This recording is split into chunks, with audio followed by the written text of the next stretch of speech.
Molt bon dia, joves de moda. Com va aquest estiu? Esperem que heu gaudit molt. Nosaltres, en aquesta ocasió, us portem un capítol una mica diferent, perquè no visitarem una població en concret, sinó que farem una ruta per diferents llocs. Avui, al Trinxerera, una volta al Montseny.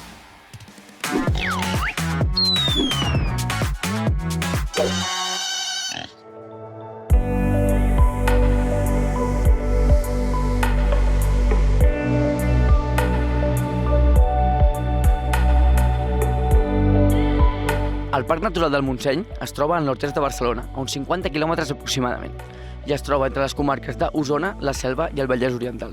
És considerat reserva de la biosfera per la UNESCO, gràcies a la seva biodiversitat i els seus paisatges. El Montseny és un lloc idíl·lic per anar-hi a caminar i gaudir de la seva natura. Marc, tu saps moltes coses, moltes curiositats sobre el parc. Sobre el parc? Bueno, unes quantes. Explica'ns alguna que et cridi l'atenció. Alguna que ens cridi l'atenció. Mira, ara ja tenim un company que ens ha dit des d'aquí on som, es veu Sant Miquel dels Barretons, i diu la llegenda que si tu puges al monestir de Sant Segimon, acabes de pujar fins a Sant Miquel dels Barretons, i antigament hi havia uns barrets de palla, que si tu et posaves al barret de palla i feies una volta sencera a tota l'ermita, aquella capella penjada allà als penya-segats, et passaven tots els mals. I bàsicament és perquè una de les parets de Sant Miquel dels Barretons cau a picat fins a baix al monestir. De manera que si tu feies la volta sencera i l'aconseguies fer, et passaven evidentment tots els mals. M'has dit que saps l'origen de la paraula Montseny. D'on prové aquesta paraula? És una paraula romana. Sabeu que històricament Catalunya, les costes catalanes, havien tingut un gran interès tant grec com pels romans. De fet, tenim Empòrion, que va ser primer una colònia grega i després va ser una gran ciutat romana. En sona. Tàrraco o Barcelona, Barsino. Doncs, clar, quan feien les travessies des d'Itàlia, normalment baixaven per Marsella, els romans, i les costes catalanes, tot i haver-hi la serralada litoral, són bastant planeres. Però hi ha una muntanya que destaca per sobre totes les altres, que és Montseny. I Montseny no ve d'una muntanya, del seny, sinó que ve de Monte Cygnus, del llatí, que vol dir muntanya senyal. Era la referència que utilitzaven els romans quan baixaven per les costes catalanes per saber distingir Empúries, Barcelona o la Tarraconensis, per arribar fins a baix. La ruta que us volem mostrar és una ruta circular, que té inici i final al meravellós, increïble, majestuós, fascinant poble de Viladrau. Es nota molt que és el nostre poble, però en aquesta ocasió no us ensenyarem el nostre poble. Això ho tenim reservat per un altre episodi. Així que des de la rotonda que trobareu a l'entrada del poble, agafarem la GI 543 en direcció a Arbúcies.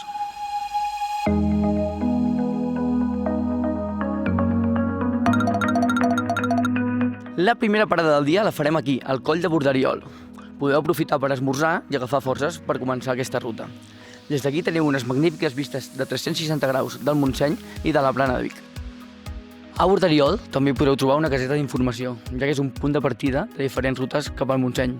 Una de les més conegudes i la més típica és la pujada al Matagalls. I des de Borderiol, si continueu per la mateixa carretera en direcció a Santa Fe del Montseny, arribareu a Sant Marçal. A Sant Marçal hi trobareu un aparcament on podeu deixar el cotxe i des d'aquí també parteixen diferents rutes del Montseny, com pujar a Matagalls o a les Agudes. Al costat mateix de l'aparcament hi trobareu un hotel-restaurant que havia estat antigament un monestir. Aquí podeu menjar alguna cosa o inclús, si us ve de gust, us podríeu quedar a dormir. Molt a prop també de l'aparcament hi ha la Font de Sant Marçal. Justament al davant d'on deixareu el cotxe hi trobareu una representació de la taula dels tres bisbes. Diu la llegenda que antigament aquí és on es trobaven els bisbes de Barcelona, de Vic i de Girona per posar els límits de les seves diòcesis. I en allà sota hi ha una masia que és la masia de Sant Marçal. Doncs antigament es diu que en allà, quan es reunien els tres bisbes, hi havia el pagès de la masia que els hi portava l'avituallament mentre feien les reunions, firmant documents i tot això, els hi portava el menjar, els queviures, el beure. De manera que va haver-hi un dia que estaven els bisbes signant documents que en aquella època, estem parlant de fa centenars d'anys, deien signat, rat i fiat, llegit i fiat. A tot això que el pagès els havia portat un licor molt típic de Catalunya, que ben bé encara no tenia nom. I un dels bisbes va dir: «Ostres, senyor, mestre, aquest licor està molt bo, com es diu?»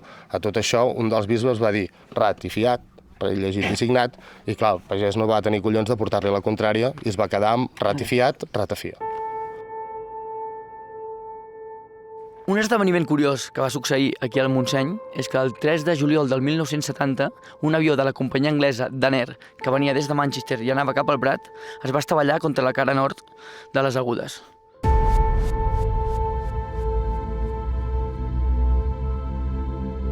Es coneix que el pilot pensava que estava sobrevolant la zona de Sabadell i a causa de la boira i la mala visibilitat no va veure que realment era aquí al Montseny i va acabar estavellant l'avió a 410 km/h. A causa d'això, els cossos van quedar totalment destrossats i van haver de baixar-los amb caixes fins al cementiri d'Arbúcies, on s'hi va fer una fossa comuna i avui en dia és coneguda com el cementiri dels anglesos. Una altra dada curiosa és que a l'avió hi viatjaven 112 persones i la gent que va participar a les tasques de rescat dels cossos diuen que van comptar 113 caps. Per tant, ha quedat aquest dubte o aquest incògnita de qui era aquella persona, aquell passatger 113.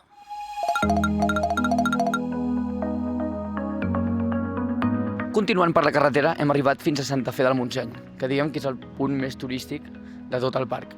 A Santa Fe hi trobareu Can Casades, que és un centre d'informació on hi podeu veure diferents audiovisuals i hi ha una exposició que parla sobre el Montseny. També hi ha un restaurant, una zona de pícnic i unes sequoies enormes.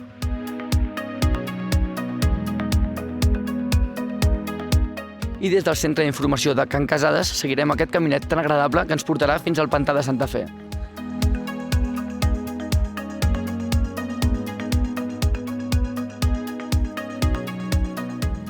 Sempre que vinc aquí a Santa Fe em fixo en aquesta canonada, que no sé de què és ni d'on ve.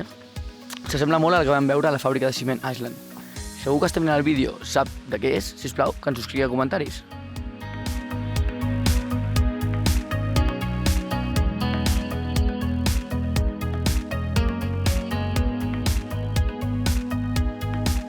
I després d'una caminadeta molt agradable d'uns 15 minuts, per fi hem arribat fins al pantà de Santa Fe. El pantà de Santa Fe és un pantà molt petitet, però amb molt d'encant. La presa va ser construïda a la dècada del 1920, però va estar abandonada durant molts anys, i no va ser fins al 1990 que una empresa privada la va comprar. Si us ve de gust, podeu anar seguint el caminet que voreja tot el pantà i que acaba al mateix lloc on hem començat. Hem sortit de Santa Fe i seguint per la carretera hem agafat el trencant que posa Turó de l'Home. Heu de continuar per tota aquesta carretera i una mica més endavant tornareu a trobar un altre trencant, on també heu d'agafar direcció Turó de l'Home. Després tornarem a baixar pel mateix camí i seguirem la carretera per fer la volta al Montseny. Una vegada arribats fins aquí, haureu de deixar el cotxe a l'aparcament i continuar el camí a peu fins a dalt del Turó de l'Home. I ens queda l'últim esforç, 300 metres i arribem al cim del Turó de l'Home, el punt més alt del Montseny. Què, Marc, com portes l'ascensió al Turó de l'Home? Mira, per l'esforç que estic fent, crec que seria el moment ideal perquè us subscriviu al canal. Perquè he de pujar fins allà dalt, no em ve gens de gust, però ho estic fent per vosaltres.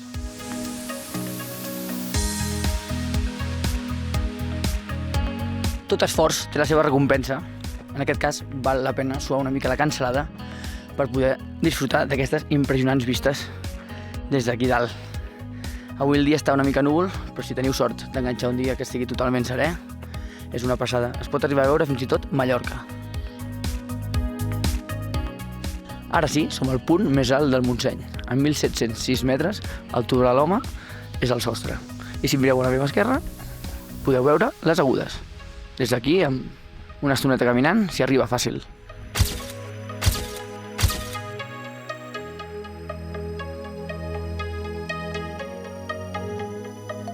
I seguint la carretera en direcció a Seva, hi trobem el poble del Montseny, que és un poble molt petit, de menys de 400 habitants, però que té el seu encant.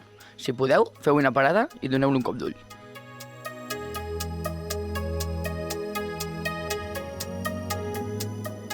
I ara sí, arribem a l'última parada d'aquest episodi, i és el poble del Brull.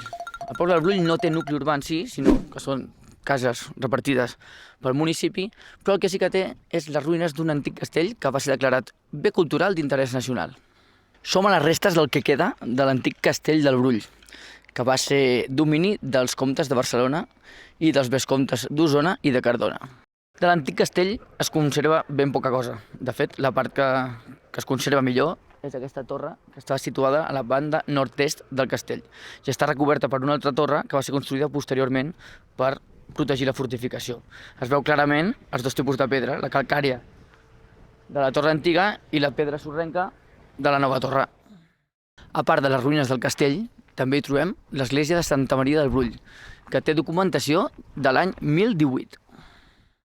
I abans de tornar al nostre punt de partida, que és Viladrau, us volem ensenyar una cosa que segur que us encantarà. Ens acompanyeu?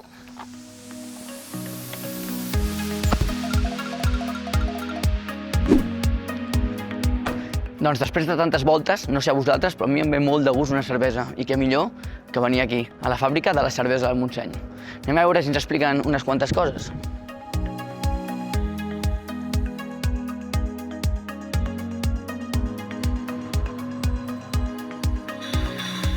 Doncs som amb el Xavier, que el Xavier és el director de les cerveses del Montseny. Què tal, com estem? Primer de tot, moltes gràcies per haver-nos venir.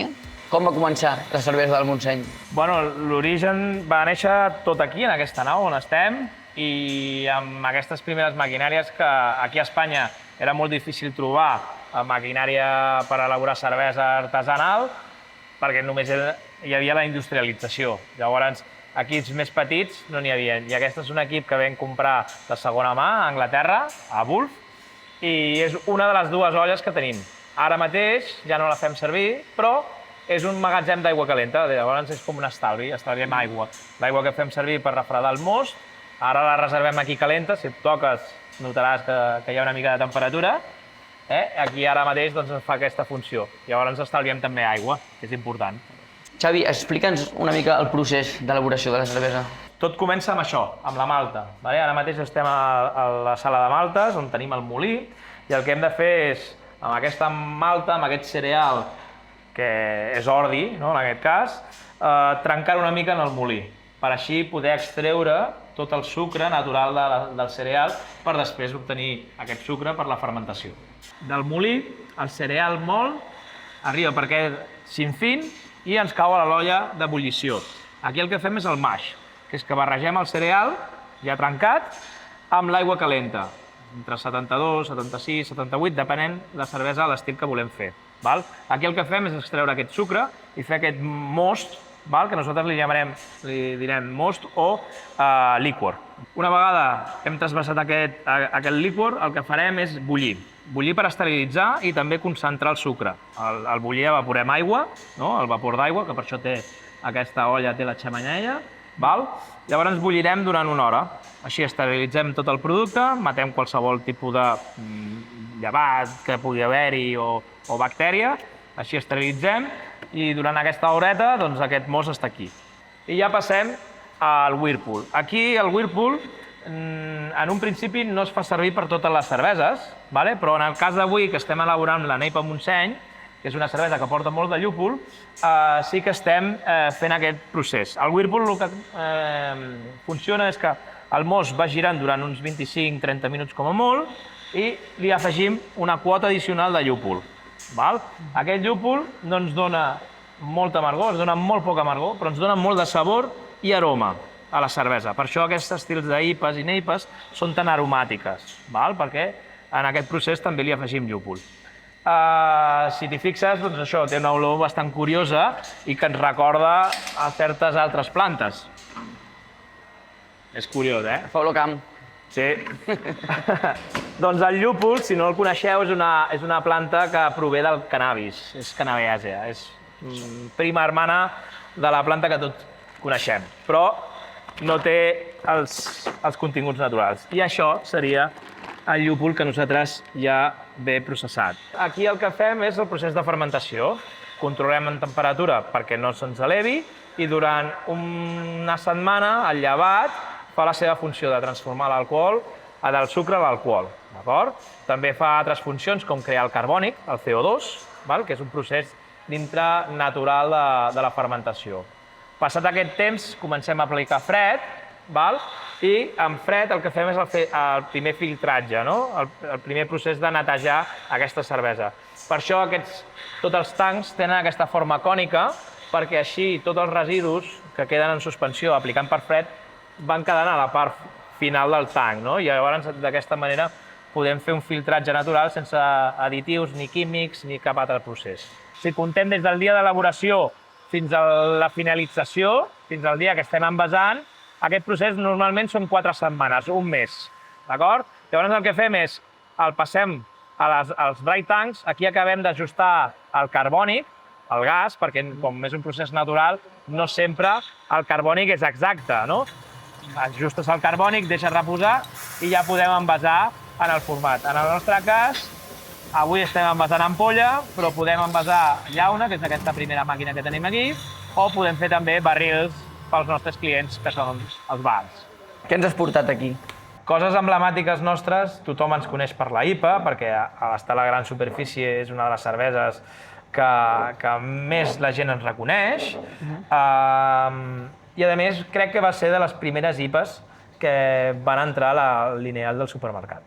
Llavors la gent va començar a descobrir les IPAs, gràcies a nosaltres i gràcies a les cerveseres de fora que també començaven a importar les seves IPAs. Vale, perquè tinc entès que va ser la primera cervesa artesana del país que es va exportar als Estats Units. Correcte. Som la primera cervesera nacional i catalana que va exportar a Estats Units tant les cerveses que fèiem en col·laboració amb Mikkeller, no? I el seu germà, i cerveses que nosaltres elaboràvem. O sigui, tu podies anar a Nova York i trobar una castanya o una IPA nostra, i això ens fa molta il·lusió. Això mola. Està molt guai, està molt guai. Això mola.